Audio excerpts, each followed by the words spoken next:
You are now listening to the Business Chatter Podcast.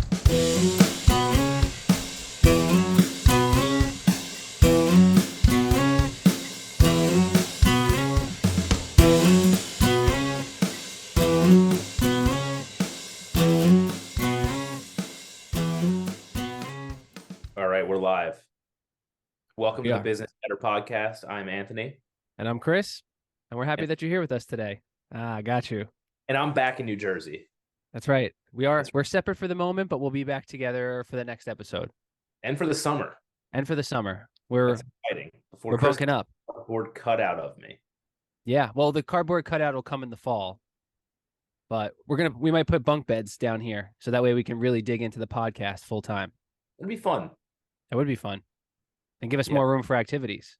My dad, as they say. He'd be really disappointed. Yeah, I mean, well, we wouldn't have the background if we had bunk beds. So, you'll just have to stay sleeping on the couch and I'll sleep upstairs like normal. Yeah, how we rep our guests. That's true. We're working on filling out some more space. We got a mandatory fun day, one of his items coming, and working on getting some EMG stuff as well. So we're going to continue filling it up with all of our awesome guests. Absolutely. All right, Chris, let's jump in. Let's jump in. This one's going to be a little less formal, a little more casual. A little more chatter. More chatter. You're probably going to end up being the heel here a little bit. Sorry. Why do I have to be the heel? You're the heel. I thought you were like, oh, I'm the heel. I'm going to be the heel the whole time. Chris, I'm never the heel. You definitely didn't watch wrestling growing up. I'm Sigma, man. That's what the kids say nowadays. I don't know if I'm using it right. But kids say a lot of things. Kids say a lot of things nowadays. I didn't just say something that's like politically incorrect or it's going to cancel me. I don't think I did, but I don't know. Let us know in the comments if what Anthony just said is bad. We're actually like, I'm finally understanding that like I'm too old for certain things. And granted, I'm not that old. You're like 40.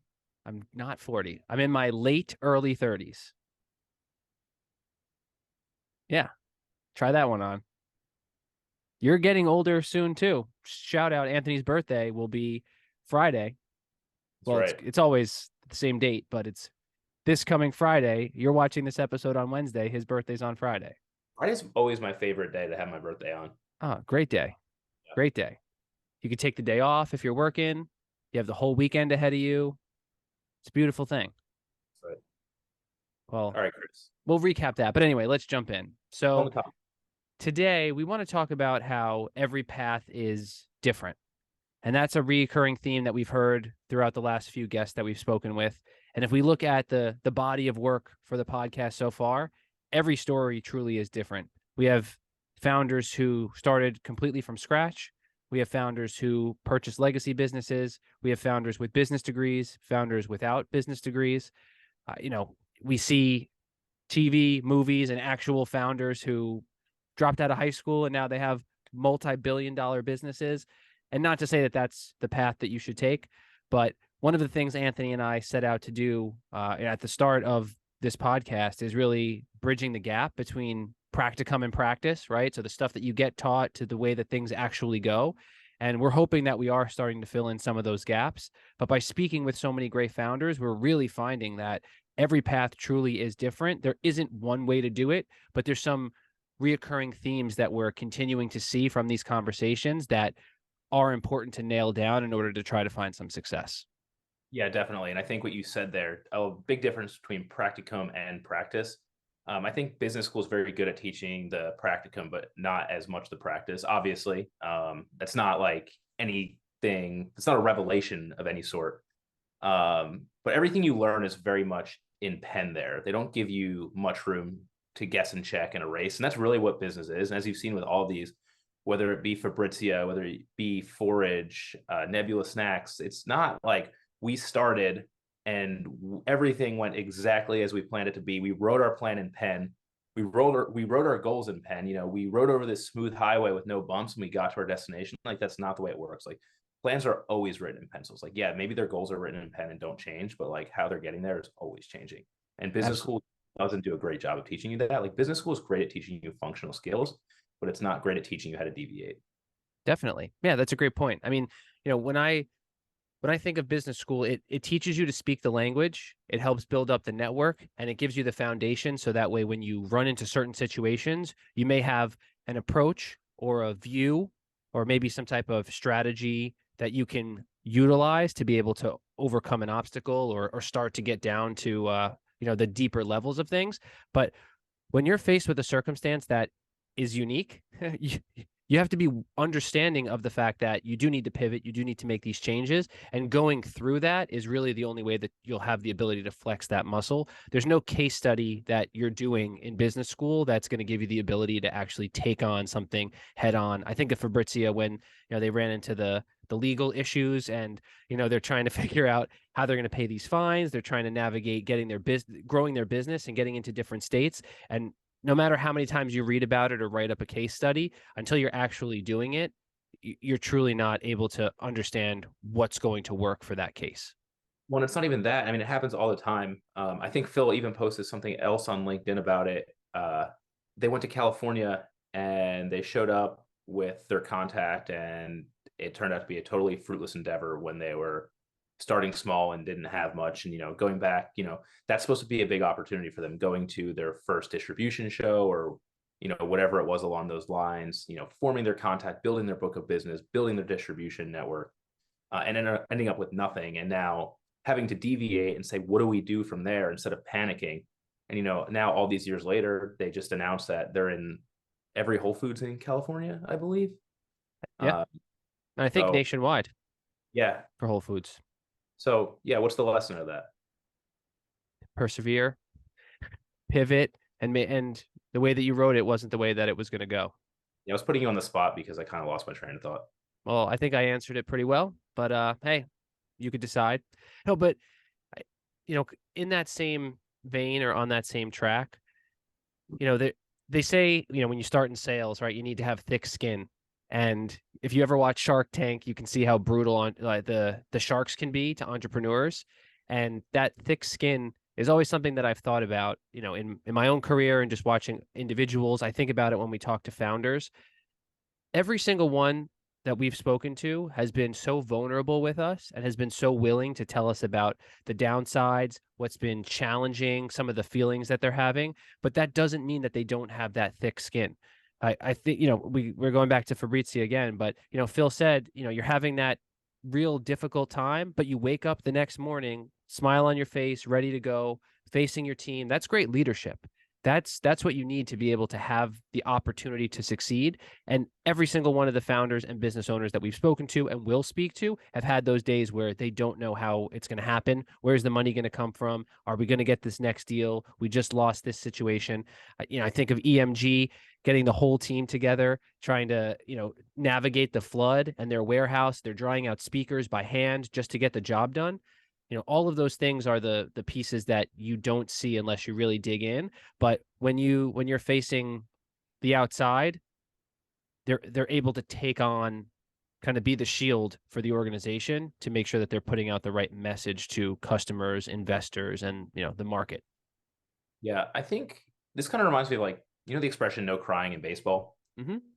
Yeah, it kind of reminds me of that, like how in reality, like, moping isn't always the worst thing for a little bit, or being emotional isn't the worst thing. Like, That's right. Because if you don't care about something, like, you're not gonna, if I get dumped by a girl, and I have no reaction, or it's like, okay, it's time to move on immediately. Like, I probably didn't like her that much. Like, if I'm not upset about it, if my business fails and I say, all right, I'm just going to get a new job, and I move on and I tell everybody that works for me to get a new job, like, I probably didn't care that much. It's true. If I'm upset, if I'm like, this is going to destroy my life, this is going to destroy the lives of the individuals I work with, I need to get back on my feet and do a better job and see how we can rectify this problem, erase some of the plan that we wrote in pencil and rewrite it until we can get to that goal that's written in pen. Like, it shows that you care. Like, there's crying in baseball. Like, you can't cry every day. But if you go 0 for 4, like, you can be upset about it for a night and figure out how you're going to go 2 for 4 the next day. Definitely. Yeah. It is a very important piece of being able to process the emotions that come with doing something so challenging, while also being able to face the future, understanding what your position is within the organization. Also, I want to be very clear on the girlfriend comment. If your girlfriend dumps you, don't pursue it too hard. That's creepy. It's really creepy. I want to make sure I'm putting the right message across here. I don't linger on it too hard. There's always another fish in the sea there. There you go. I'm leaving that one up to you. Yeah. So you have fun navigating that. Now it's true. There is a lot of emotion when you're passionate about things. And when you truly do care and you have skin in the game, naturally, emotions are going to be high in many circumstances. Not letting them get the best of you, I think, is kind of the biggest takeaway there, in the sense of, you can't get too high, you can't get too low. You have to celebrate the wins. You have to acknowledge, kind of postmortem and assess the failures. But there's always room for reaction that's handled in the proper way.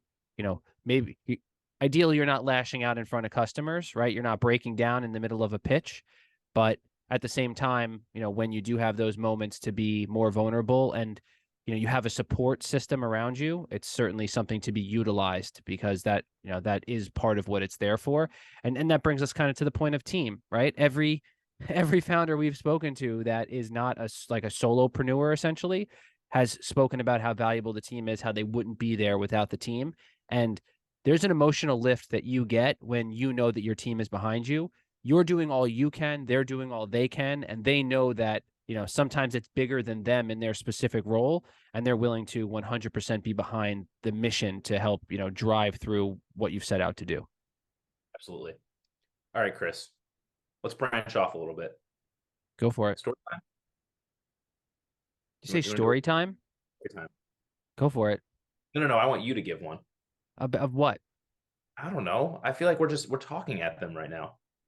We did talk a little bit. That's fair. We did. I'm sorry for talking at you all. No, I didn't feel bad about it. I don't want you to feel bad now. No. I mean, you just kind of put me on the spot, and we're like, oh, you're talking at the people. We did. If I really felt bad, I wouldn't have said it.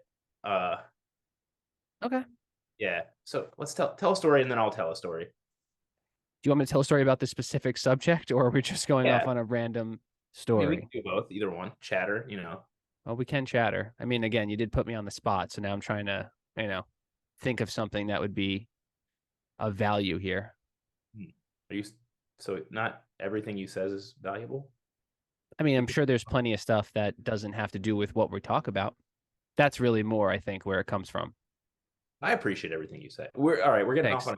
I don't want to get too far off, because I mean, we're chattering here. We're chattering. When I listen to the podcast and we started to do this, I'm like, fast forward 15 seconds until we're done doing this. So tell your story.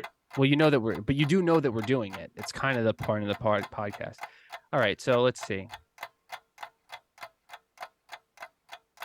Actually, so as we've talked about, you have some changes in your life that are coming up in time, and still slated for the fall. But there was a time in which that could have happened sooner, and we found out about that, kind of on short notice, where Anthony may be going sooner than we thought. And initially my first thought and concern was just making sure that he was okay and feeling good about everything. And then secondly, I thought about the podcast. I thought about what are the next steps. There was some stuff that we wanted to have in line, before these changes took place. And, naturally my reaction was a little bit of concern, a little bit of like, well, what's going to happen now? Now we're going to be scrambling and trying to get all this stuff done.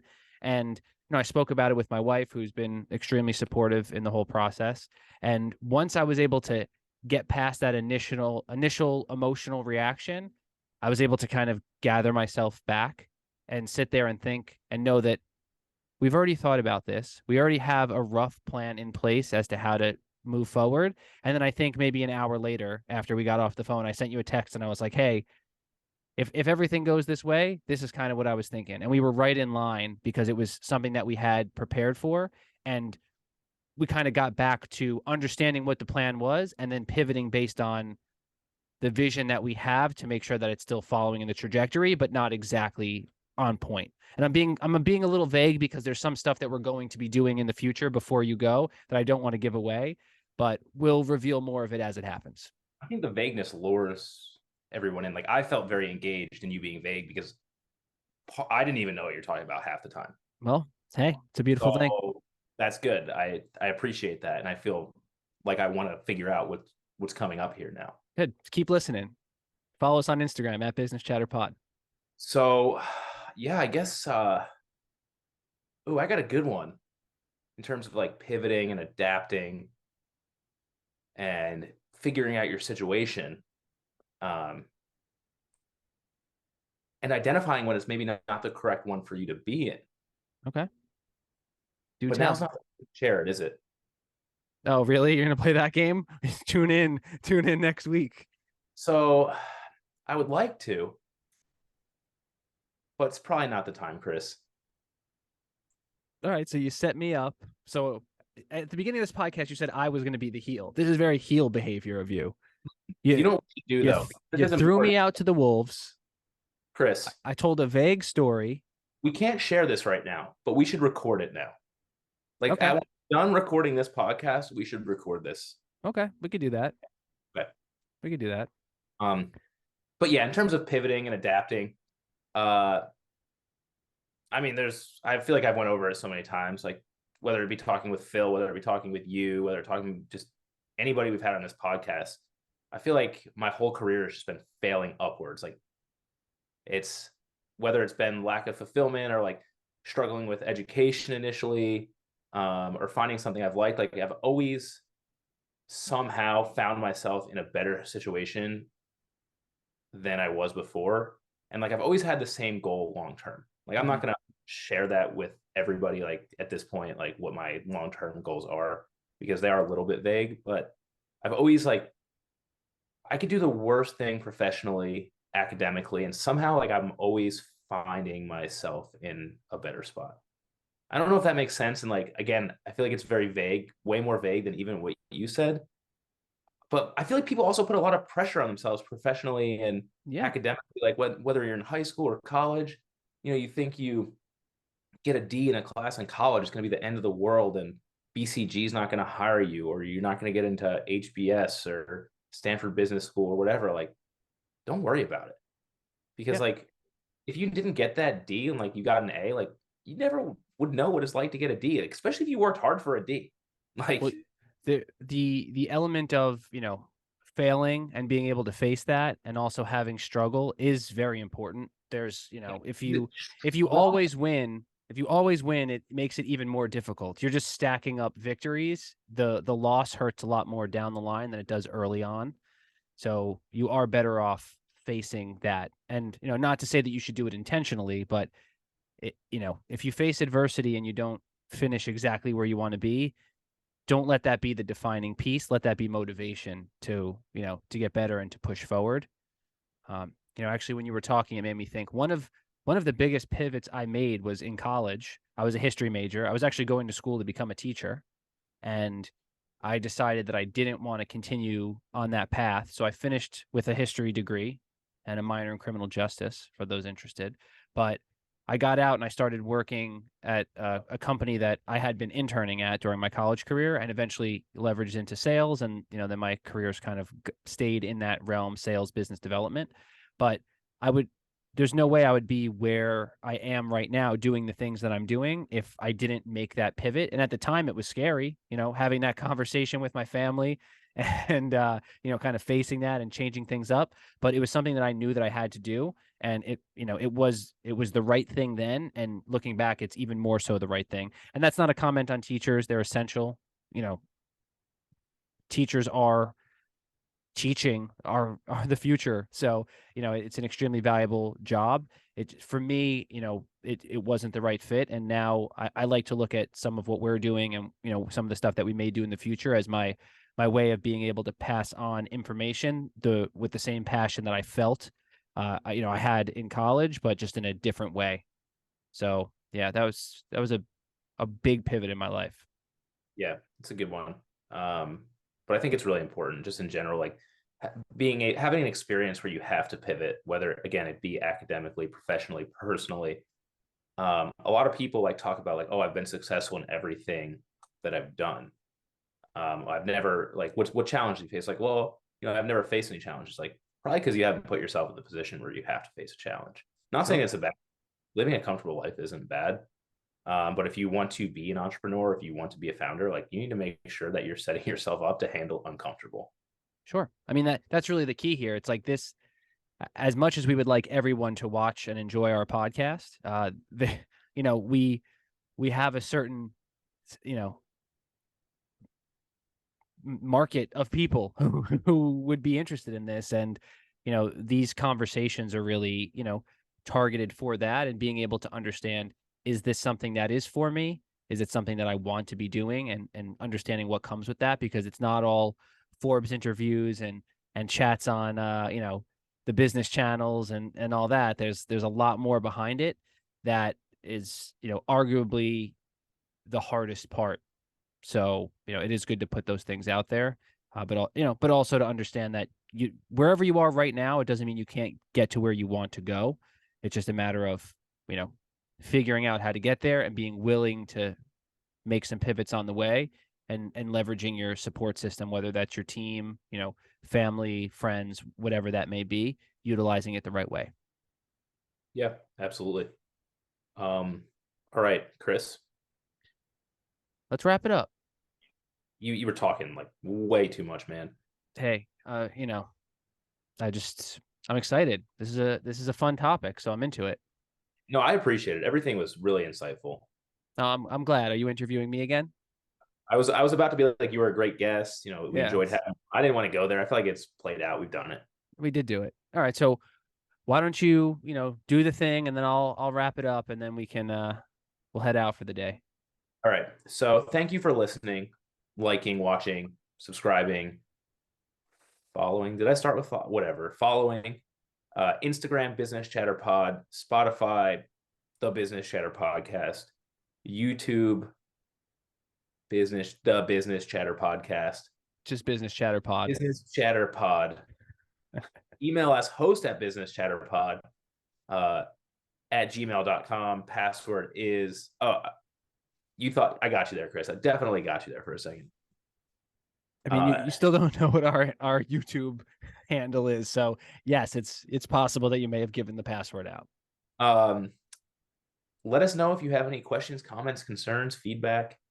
We do respond. We will respond, unlike United Airlines, when you leave feedback on all of their consistently delayed flights. They've never responded. But yeah, Chris, take it away.